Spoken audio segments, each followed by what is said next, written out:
লিবিয়ার মোহাম্মদ আমিরের ঘটনাটি আজ গোটা বিশ্বে আলোড়ন সৃষ্টি করেছে। একটি ফ্লাইটকে আল্লাহ তাআলা দুইবার ফেরত পাঠিয়েছে। বাংলায় একটি প্রবাদ বাক্য আছে, রাখে আল্লাহ মারেকে, থাকলে কপালে ঠেকায়কে। লিবিয়ার মোহাম্মদ আমিরের ঘটনাটা যেন তার বাস্তব উদাহরণ। লিবিয়ার তরুণ একজন হাজি এবার হজ করতে যাবে। মোহাম্মদ আমির ইমিগ্রেশনে গিয়েছে, পাসপোর্ট ভিসা সব কিছু নিয়েছে। কোনো একটা জটিলতা ইমিগ্রেশনে মোহাম্মদ আমির আটকে গেছে। মোহাম্মদ আমিরকে ছেড়ে তার বাকি সব সাথী সঙ্গীরা একে একে বিমানে উঠে গিয়েছে। বিমানও তার নির্দিষ্ট টাইমে ফ্লাই করেছে। মোহাম্মদ আমির কাঁদছিল বসে বসে।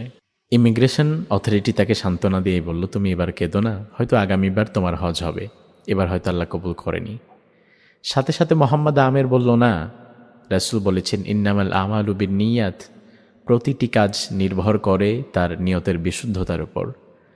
আমি একজন তরুণ যুবক, আমি চাইলে টাকা পয়সা দিয়ে দুনিয়ার মজমাস্তি করতে পারতাম, কিন্তু আমি এই টাকাগুলো অনেক কষ্ট করে জমিয়েছি হজে যাওয়ার জন্য। আমার নিয়ত বিশুদ্ধ, তো অবশ্যই এই বছরেই আমার হজ হবে, এটা আমার চূড়ান্ত বিশ্বাস।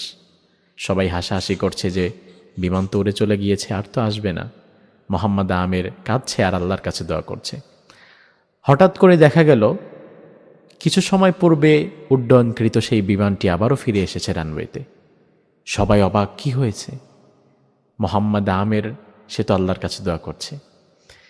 সেই উড়ন্ত বিমানের পাইলট এবার জানালো যে বিমান মাঝ আকাশে ওঠার পরে যান্ত্রিক ত্রুটির কারণে আমাদেরকে ইমিডিয়েটলি আবার ল্যান্ড করতে হয়েছে।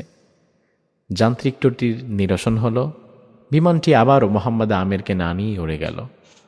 মোহাম্মদ আমির আবার কাঁদা শুরু করলো আল্লাহর কাছে, আল্লাহ, আমি তো হজের বিশুদ্ধতম নিয়ত করেছি, আমার বিশ্বাস তুমি কবুল করেছ, তুমি আমাকে কিভাবে পৌঁছে দিবে আমি জানি না।